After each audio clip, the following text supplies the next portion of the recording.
지난번 캣맘 사건이랑 거의 비슷한 것 같습니다. 캣맘이 아니었죠. 결국은 초등학생이었고 이 캣맘을 싫어한 이 혐오증은 아니었습니다. 초등학생이 던진 건데 그때 벽돌이었는데 물풍선만 던져도 저런 피해가 나는군요. 굉장히 놀랍죠. 저도 사실은 물풍선을 던졌다라고 했을 때 신문 기사를 보고 너무 깜짝 놀랐습니다.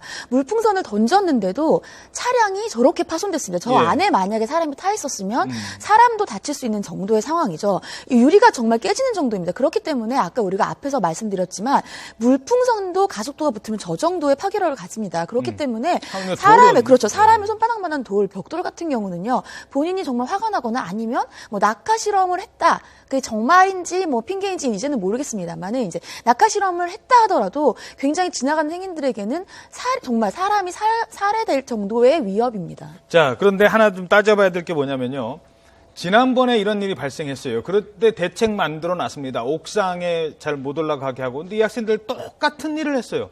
이번에 물풍선일 뿐이었지만 왜 그걸 막지 못했을까요? 지금까지도 그냥 이제 이 뉴스 보고 또 옥상에 올라가서 또 물풍선 던지거나 돌멩이 던지면은 그걸 어떻게 막습니까? 그렇죠. 사실은 이제 저희가 캣맘 사건이라고 소위 부르는 그 사건 때 대책을 마련해야 된다. 그 당시에는 어린아이들이기 때문에 형사처벌은 할 수 없었습니다. 형사처벌은 할 수 없지만 우리가 이런 것은 이제는 고층인 너무 아파트들이 많고 건물들이 많기 때문에 사람들의 안전을 담보하기 위해서 이제는 어떠한 대책을 세워야 한다라는 말이 굉장히 많았는데 정말 불과 몇 달이 지나지 않아서 똑같은 사건. 이제는 내용도 똑같아요. 원인도 나 낙하 실험하려고 했습니다. 똑같거든요. 아이들에게 낙하 실험을 하지 말라고 할 수는 없습니다. 그렇다면 우리가 말씀하신 것처럼 고층 건물에 올라갈 때에는 예를 들면 안전을 위해서 이러한 것들을 해야 되고 이런 것들이 있어야 되는데 이번 사건 같은 경우는 옥상은 아닌 것 같고 이제 본인의 집에서 했다고 합니다. 그러니까 집에서 추적하는 것까지도 정부가 어떻게 할 수는 없지만 예를 들면 학교에서 낙하 실험을 할 때에는 이러이러한 것을 주의하세요라는 하다못해 교육을 시켜야 되지 않겠습니까? 그렇죠. 예. 이런 것들이 필요해 보입니다. 예.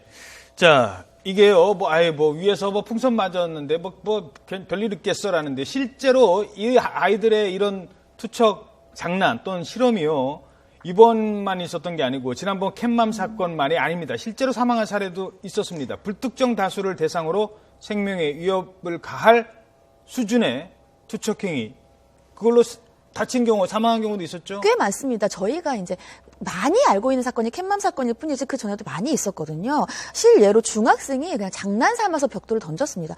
벽돌을 장난 삼아 위에서 던졌죠. 그랬더니 지나가던 40대의 가장에 맞아서 숨진 사건도 있었습니다. 예. 정말 가장이라고 하는 거는 한 부모, 가정이 그렇죠. 파탄나는 겁니다. 그냥 장난 삼아 던진 돌이에요. 예. 이건 사망한 사건이고요. 부산에서 그냥 관심을 끌려고 나 지나간 사람한테 관심을 좀 끌고 싶다 이렇게 해서 던졌던 벽돌에 지나가던 여중생에 맞아서 중태입니다.